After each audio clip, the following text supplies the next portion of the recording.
Floyd! Floyd! I'll knock you out! You sick, look at it.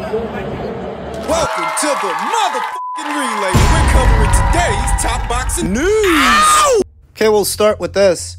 In my previous video, we talked about how Dina Thorsland, after her next fight in late August, may be walking away from the sport in order to get married, in order to have another kid, but she is a unified champion in possession of two alphabet titles. And if she does end up walking away from the sport after summer's over, who's most in line to become a champion, as the landscape at 118 pounds is set to change? Via the World Boxing Council, Mexico's own former two-division champion Yuli Hangluna is ranked at number 1, and her countrywoman and former adversary, Mayeli Flores, she's ranked at number 2. So it would seem that if the WBC title were to go vacant in the next 12 months, these two fighters, more than anyone, would be in line to fight for it. Yuli Hangluna already beat Mayeli Flores, and Dina Thorsland already beat Yuli Hangluna. So she won the WBC title from establishing herself as the best in show, the very best in show at this weight. If she walks away from the sport, it would seem that a rematch between Yuli Hangluna and Mayeli Flores would decide who the next WBC champion is going to be. That's by way of the WBC. By way of the WBO. Mexico's own Diana Fernandez is ranked at number 1. France's own Jaysa Marcel is ranked at number 2. Diana Fernandez, veteran fighter who's been around for a number of years, been there and done that with some of the very best fighters at these weights. This would be her best bet to win a title. She's already suffered a number of losses to the talented fighters at this weight. And her very best bet to see herself crowned a champion at 118 here and now is if she fights for a vacant title. Because I don't think she would beat Shakur Stevenson. No. Her versus Miyo Yoshida is more or less even money. It could go either way. And she certainly wouldn't beat Dina for those belts. She certainly wouldn't beat Dina for any belt that she's holding. So her best bet to become a champion would have to be fighting for a vacant title. A title that no one is holding. She might. Most interesting is that Turkey's own Serene Satine is ranked at number 4. She already fought Dina Thorsland and lost to Dina Thorsland. But without Dina in the picture, she can climb up those ranks to fight for a title. Stands a better chance of winning one if it's not Dina that she has to go through. America's own Makia Krebs is ranked right behind Serene Satine. Unbeaten up-and-comer, very talented, has all the makings of a champion, a future champion, and I very much like her chances to win a belt. Down the line, after a while, we see former champions Nina Hughes and Ebony Bridges ranked at number 6 and number 7. Both are up there in age, in their late 30s. Coming off of losses. Ebony, I don't really know what Ebony's up to these days. Nina's waiting for a rematch with Shakur Johnson. That's what she's waiting for. To look at the landscape and who may so inherit this division after Dina Thorsland decides to walk away, if she does in fact decide to walk away, to expand upon her family. I view it as unfortunate because Dina Thorsland's one of the best 118-pounders I've seen in years. For me and my money, she's the best 118-pounder. And I would give her very good odds to beat everybody I just mentioned. In fact, she's already beat some of these girls. She already beat Yuli Hangluna. She already beat Serene Satine. The others, I think she'd beat them too. All of them. Whoa. She's that good. But at 30 years old, she's deciding there are other things she wants to do. So I guess it just is what it is. Men's lightweight news. In response to retaliation of the comments that Mason Betha and Cam'ron made, Cameron Giles, on the Is What It Is podcast, Shakur Stevenson did not take those comments lying down. Yesterday, as I'm sure many of you already know, he started laying into them. I don't want to see Shakur fight. I'm just going to be honest. No disrespect to Newark, but I don't want to see Shakur fight nobody. I mean, it's like for him to be hanging out with Terrence Crawford and Andre Ward, there is absolutely no way that he's fighting the way he's fighting. Shakur responded to that by saying, Pac the GOAT. Who the fuck is Mase Camron? These guys are not legends. They was just guys hanging around the legends. You know what irks me? When a guy talks about boxing but never gloved up. This fat motherfucker Mase, big teething Cam'ron, need to shut the fuck up. Them guys never stepped a foot in a boxing ring. We got all types of entertainers gloving up. Tell these guys to glove up or shut up. They don't have to glove up or shut up or do anything. The common misconception among boxers, among fighters, is that you need to have been one yourself in order to have an opinion or have anything to say. No, you don't need to be a chef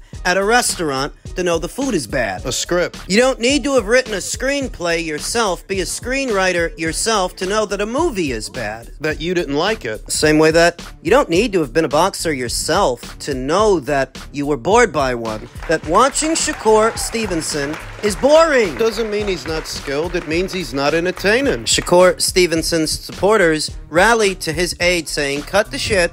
I never in my life heard anybody say, hey, bump that Mase. I have. To which Shakur responded, me either. Only music I listened to in his era, Hove, 50, Biggie, Pac, M, Nas, but never had no old heads put me on no good Mase. Only song I like was More Money, More Problems. This is where he fucked up at. This is where he fucked up at the way a lot of younger guys in this era fucked up. Maybe Shakur Stevenson doesn't realize it yet, that Mase and Cam'ron already have a bigger following doing what they do and having done what they've done than what you've done, than what you're doing, that their following is bigger than yours. So if you go after them... It's a mistake. Shakur continued, how's he doing a podcast till this day, and y'all think he had a successful rap career? That guy is not Jay-Z. Stop it. He was a momentary rapper. Fuck him. And his mans. Terrence Crawford said it be your own people. At the end of the day, shaking my head. Let me tell you something about people. They don't owe you allegiance. Irrespective of what you may or may not have in common with them, they're not obligated to like you or the way you fight. And that's the real world. I mean, in a very general sense, that's the way the real world works. And I think the fighters tend to forget that inside of this bubble, this boxing sphere, this insulated environment, that people don't have to like you or the way you fight. They don't. Since it's all comedy, I'm going to deal with it like comedy, nigga. You hear that? Like I said, nigga, your mother named you after Shakur, nigga. You know I ain't had no problems with the first Shakur. I ain't going to have no problems with you. Chill out, Lord, nigga. Shakur Stevenson said, boring-ass podcast they've got. That shit ain't even fucking with $1 million worth of game. Gilly is the real voice of the streets. And they're not going to put us against Gilly and Wallow. No, that's another thing. First, he tried to pump fake that. First of all, if Gilly and Wallow's the voice of the streets, they need to be that. We wouldn't be together without Gilly and Wallow, so you wouldn't even put no battery in our back. Salute to Gilly and Wallow for even getting us back together. Content creator Two-Tone the Superstar said, Mason Betta has a hip-hop classic under his belt. You don't have a classic fade under your belt. That was Musty Energy. To which Shakur responded, look at this dick rider. Shut your fat ass up. I see your pussy ain't pull up in Jersey, social media man. We got the right to have our opinion, and I say that with all due respect. You know, but just keep it where it is, man. Let humor be humor. Let everybody say what they got to say. You don't like what we said? Nigga, box better. Until you beat Tank, it ain't really nothing for you to say. And making threats. Shakur said Mase is built like a dyke with an egghead. Hey, Arnold, ass guy. Then you talk about we should glove up. Shut the fuck up. Shut the fuck up. But nigga slap fire out you, nigga. Shut the fuck up. You getting boxing in the streets confused, nigga.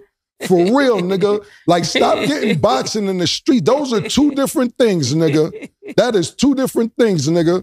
Because when a switchblade or something else and everything, you talk about niggas better strap up. Why would you give niggas that heads up? You dumb motherfucker. Fuck out of here, nigga. You out your motherfucking mind. You know, the boxers tend to think that because they box, there's not a world outside of boxing. That, yeah, you're a fighter, and you're a good fighter, and you can fight, and you can probably beat up the average Joe on the street. But what says the average Joe's gonna let you? That he don't knife you, shoot you. Like it doesn't happen all the time. It happens in your city all the time. You're from Newark, aren't you? What says that anybody on the street is gonna play by your rules in a boxing ring, you don't know who you're talking to. Relax. But just relax, my friend.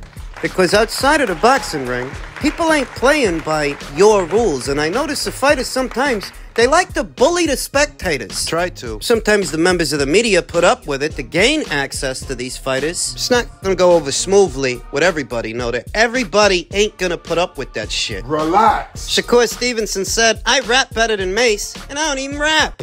He is 1,000,000% better rapper than you a boxer, bro. Yeah, because you don't got no offense. You all defense. You got to win. You got to let your hands go. Secondly, when the fight's over, Mase, I went and watched it after I seen this ring. I said, let me pay attention. I kept dozing off, but I managed to get through a couple rounds. After the fight's over, he walks back to the corner like this. That don't look like a champion. Champs start walking around the ring diddy bopping when they beat niggas up. Shakur continued, you know who else is straight ass? Chris Algieri. The former champion? Listen, bro. I'm gonna be honest with you. I see why they call you Shakur Twitterson. Like, my nigga, 4 hours of tweeting about me and Mase is wow. You boring, nigga. You boring. Everybody's seen it. We ain't the only ones who seen it. You boring, nigga. I thought I was rather polite about it. I thought it was cool. Shakur said, how does boxing give Chris Algieri a job? Let's be realistic. That tells you life is not about what you know it's about, who you know. Bro, how can you be so ass but dare assess boxing on their performances and you dare to call another fighter boring? You? Yeah, I don't get it. Niggas asked Teofimo, you seen the fight? He said, hell no, why the fuck would I watch that? It went 12, right? Yeah, I knew it went 12. Tim Bradley, he's announcing the fight. He says, I got my coffee ready. Round 3, he's like, about time to start drinking the coffee before I fall asleep. He ain't say the fall asleep part, but that's what he was referring to. Your grandfather's in your corner telling you to let your hands go. You won't let your motherfucking hands go because you scared to get hit. You want to swim without getting wet. It's just not going to happen, nigga. Now, what I will say, this is the most entertainment we've seen out of you in the last 2 years. This was kind of funny. Dan Canobio of CompuBox responded to Shakur's tweets by saying, Thursday's episode is going to be fun, to which Shakur replied, as long as you're talking, you're making me more money. This is the most entertainment we seen out of you in 2 years. Congratulations, nigga. Yeah, if the nigga put this energy into your boxing, nigga, and start letting your hands go, then you would be a pay-per-view star. Yeah, well, murder, that ain't gonna happen right now. That's just not gonna happen. The last 2 fights to put him in the sleep right now. That's just not gonna happen. The point being is this, nigga, you fighting more after the fight. Veteran boxing scribe Keith Idek stated the official attendance tonight at the Prudential Center was 8,412, a smaller crowd than Shakur Stevenson's last 2 appearances in his hometown of Newark. To which Shakur responded, lies, lies, lies. Oh, so everybody's lying. And when there's video footage of people getting up and leaving, they're lying about that too. And when they say that they were bored, when they say that it was boring, whether it's a former Olympian and Marcus Brown, an undisputed champion in Alicia Baumgartner, or just the spectators in what is this spectator sport, you want to have a go at them. You want to argue with them for 3 days. You gotta learn to shut the fuck up, man. You just had a fight Saturday. You're losing your damn mind the last 2 days. Trying to fight everybody on Instagram, on Twitter, or everything else because we seen it? We seen it, nigga. Fuck is you talking about? If you want to impress me, step up and wait. Fight Teofimo in Newark so he can knock your head to Irvington, nigga. Fuck is you talking about, nigga? You ain't impressing nobody with all this Twitter talk, nigga. All this wild Twitter talk you talking. What you talking about? Yeah. You go home, you don't know nobody, you get booed, and then you tell niggas, I don't care what the fans think. Somebody need to tell you what to say because obviously you don't know what to say. You never say, I don't care what the fans think. That's how you make your dollar. So now you sit there and say, I don't care what the fans think. So niggas like, we don't give a fuck what you think. We ain't paying to see your fight. They knew you fucked the bag up, nigga. You fucked the bag up, nigga. You supposed to show off, show out. Not only that, you was talking shit before the fight. You was the one before, I'm gonna knock this nigga out.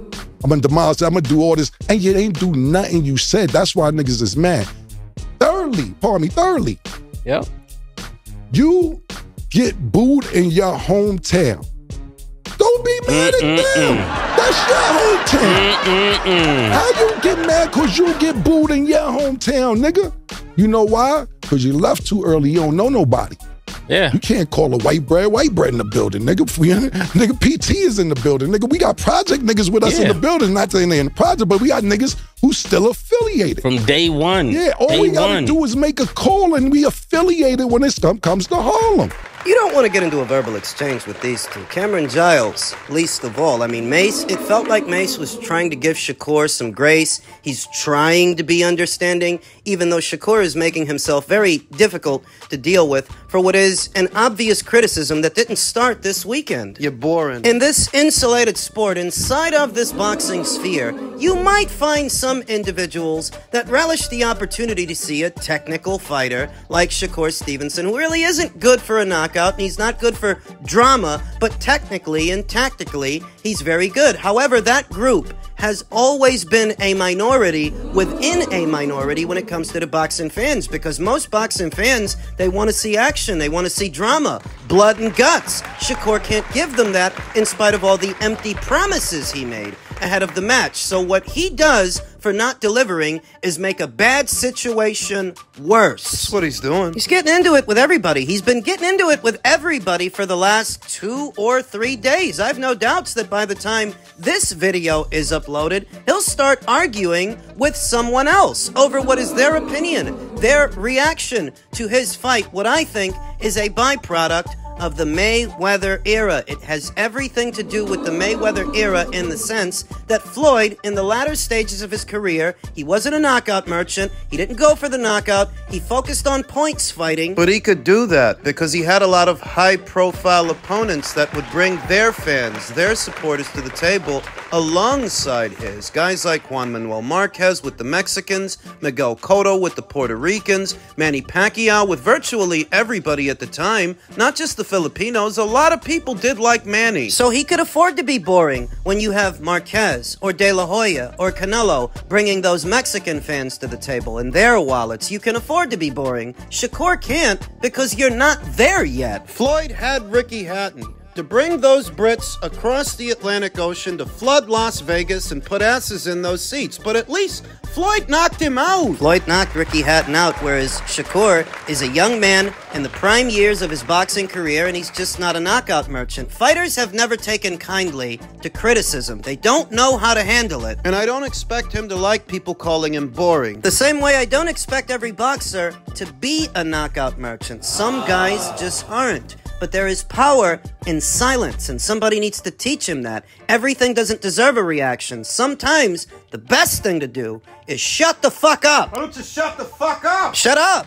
You can't guilt trip people into thinking that you're entertaining. You can't become immediately combative with them when they don't like what they saw. These are the people you're hoping pay to see you fight. You're not Floyd. Get it out of your fucking head. Too many of you young guys think you're Floyd, and you're not. That you're gonna make out like a bandit the same way he did? Best thing Shakur can do is shut his mouth. Take his phone.